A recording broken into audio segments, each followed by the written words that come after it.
Hello, this is NHK Newsline. I'm Yoshi Ogasawara. Weather officials in Japan have issued an emergency heavy rain warning for 6 municipalities in southern Yamagata Prefecture. これまで経験したことのないような大雨になっています。The rainfall is of the kind that has been unprecedented, especially in areas that have been designated for possible mudslide and flooding. It is extremely possible that an emergency level disaster has already occurred. This is life-threatening, and therefore residents are required to promptly take action in order to protect their lives. And if moving to a designated shelter is dangerous, please move to a sturdy building that is away from swamps and rivers. Please move to a higher ground where flooding will not occur. The level 5 alert is the highest on Japan's disaster warning scale. The affected communities are the cities of Yonezawa, Nanyo, and Nagai, and the towns of Takahata, Kawanishi, and Iide. More than 100 millimeters of rain per hour fell in some parts of southern Yamagata. Weather officials say warm and humid air is blowing toward a front over northeastern Japan, making the atmosphere extremely unstable. They say the front is expected to move south on Thursday morning, but heavy rain could continue. The officials say they may also issue emergency warnings for other places. The U.S. House Speaker has departed from Taiwan after her brief visit ignited anger from Beijing. Nancy Pelosi said the U.S. wants Taiwan to have what she called freedom with security. She was the highest-ranking American official to visit in 25 years. Taiwan's President Tsai Ing-wen met Pelosi and other delegates on Wednesday. She called the House Speaker one of Taiwan's devoted friends and said she's grateful for her unwavering support on the international stage. The pair spoke to reporters before their official meeting. Amid the growing military threat, Taiwan will not step back. I hope that democratic countries around the world will work together to protect democracy.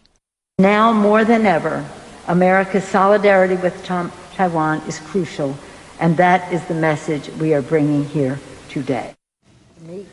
But Pelosi also said the U.S. respects the One China policy. A Chinese Defense Ministry spokesperson had a stark warning for Washington. He said the U.S. has sent the wrong message to Taiwan's separatist forces and has escalated tensions in the strait. Leaders in Beijing are ratcheting up pressure on Taiwan. Officials are planning to hold military drills around the strait. They're also halting imports of several agricultural products from Taiwan. Japan's Chief Cabinet Secretary Matsuno Hirokazu said Tokyo has conveyed its concerns to Beijing about China's plan to start military drills near Taiwan. The area announced as the target of the military drills overlaps with Japan's exclusive economic zone. Japan has expressed its concerns to China, taking into account the matter of live fire drills. Matsuno said the Japanese government is not in a position to comment on Pelosi's visit.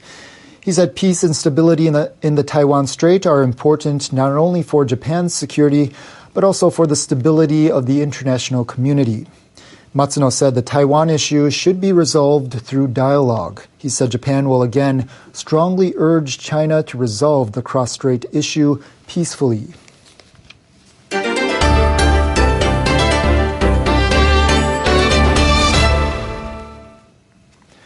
The first shipment of grain to leave Ukraine since Russia blockaded the Black Sea is now heading for Lebanon after being inspected off Turkey. It left Ukraine after the UN and Turkey brokered a deal to resume exports. The cargo vessel Razoni set sail on Monday from the southern port of Odessa. It's carrying more than 26,000 tons of corn. About 20 people from the Joint Coordination Center boarded the ship on Wednesday to check it for unregistered crew members or cargo. The center was set up by Russia, Ukraine, Turkey, and the UN to monitor the passage of ships carrying Ukrainian grain. After the inspection, the ship continued on to its destination, Lebanon. Ukrainian authorities say 16 other ships are on standby. An intelligence update from the British Defense Ministry suggests Ukrainian forces are targeting logistical supply routes in areas of the country controlled by Russia. It says a Ukrainian attack on a Russian ammunition train in the Kherson region makes it highly unlikely that the rail link connecting Kherson to Crimea is operational. To counter the attacks, the Russian military is thought to be moving its troops from eastern Ukraine to the southern parts of the country. Analysts are watching if fighting in the south could affect the ongoing operation to export Ukrainian grain from Black Sea ports. Ukrainian First Lady Olena Zelenska sat down for an exclusive interview with NHK on Tuesday. Unsurprisingly, she shared her concerns about the number of civilian casualties in the country, but she also expressed her fear that the media's attention is starting to drift away from Ukraine. Olena Zelenska and her husband have repeatedly resisted calls to leave their homeland. They're determined to stay with their countrymen and women. But they're worried that the world is starting to turn a blind eye to the tragedies in their nation. Не забувайте про Україну. Ми маємо бути в центрі уваги. Якщо ми з цього фокусу випадемо, ми загинемо. Olena says Russia's aim is not only to take land. She says Moscow wants to exterminate the Ukrainian people. She also says this is not war, but terrorism. 70% усіх ракет та авіаційних бомб, які Росія по нам випускає, вони потрапляють саме по мирних жителях. Це житлова забудова, це інфраструктурні об'єкти. Вони не воюють армія з армією, вони воюють військова машина проти цивільного населення. Olena's efforts right now are focused on helping people rehabilitate, both physically and mentally. She says people in Ukraine are dealing with a tremendous amount of stress along with their physical injuries. The Syria's First Lady only smiles when we ask about the president. She's been married to him for almost 20 years.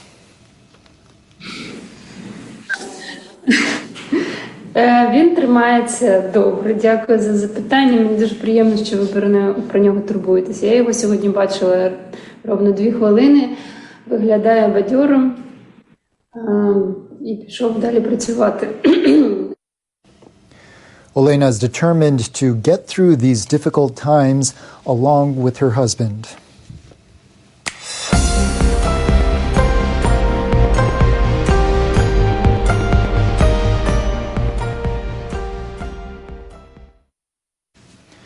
This month, Hiroshima and Nagasaki mark 77 years since the cities were bombed with atomic weapons. The anniversaries come as UN delegates are debating how to stop nuclear warfare from ever happening again. But as NHK World's Nochi Haruka reports, disagreements have made the talks less than peaceful.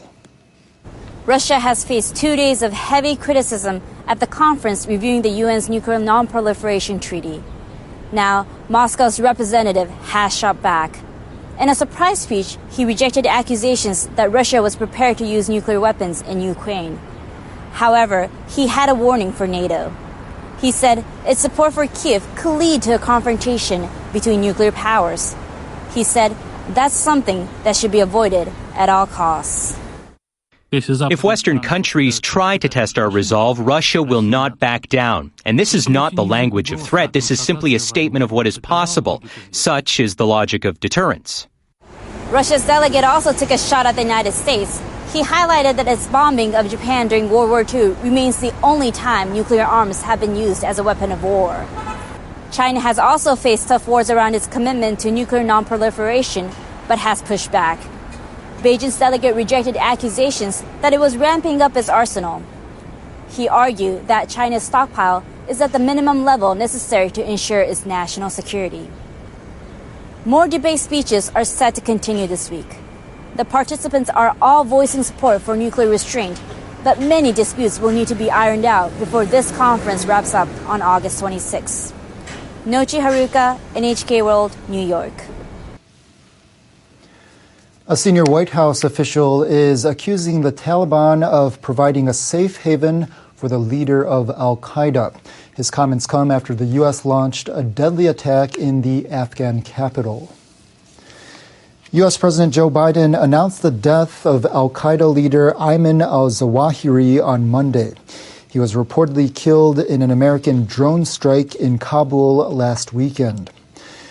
National Security Council spokesperson John Kirby says the Taliban were harboring Zawahiri and his family.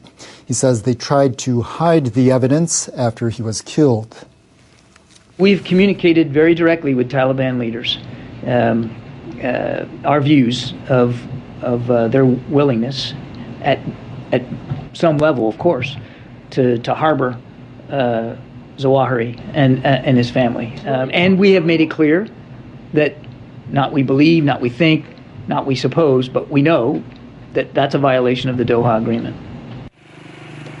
Kirby says the Taliban broke a peace agreement they signed in 2020.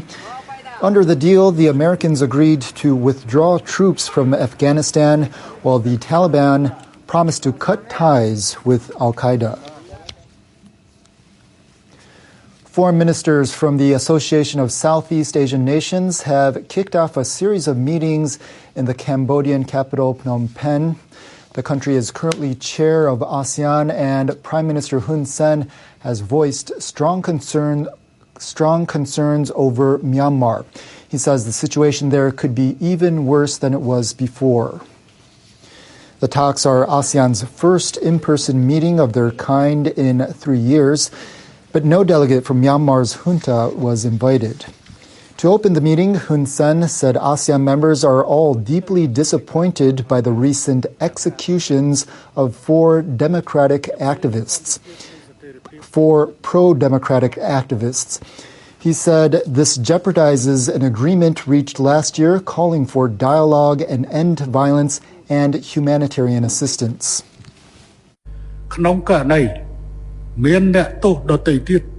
In case there are any more prisoners to be executed, we will have to reconsider our roles in the 5-point consensus that has been agreed upon by ASEAN. The focus of the meetings will be how far ASEAN will go in addressing the situation. The group has a principle of non-interference in each other's internal affairs. Top diplomats from the U.S. and China will be among the attendees. Delegates are also expected to discuss challenges related to the South China Sea, where China has been expanding its maritime activities. NHK World's Gwen Kam-tui reports on how the discussions are shaping up over how to deal with Myanmar. There should be a statement from the ASEAN Foreign Ministers meeting taking place on Wednesday. Attention is focused on how strong a message the document will send on Myanmar. There are differences between ASEAN countries that prefer a tough stance toward the junta and those that want a conciliatory approach. This year's chair of ASEAN is Cambodia. It has been pursuing a path of dialogue. Prime Minister Hun Sen paid a visit to Myanmar early this year. Since then, Cambodia has twice sent a special envoy to seek a resolution of the conflict there. But the junta refused to allow the envoy to meet with the pro-democracy camp. And just before this week's meeting, it executed 4 people. One was a former lawmaker and close aide to Aung San Suu Kyi. Cambodia's best efforts appear to have fallen flat. One diplomatic source predicts Cambodia will no longer be able to defend the junta, and ASEAN will take a harder line. NHK has obtained a draft of the meeting's statement. It suggests discussions are continuing about including harsh words on this.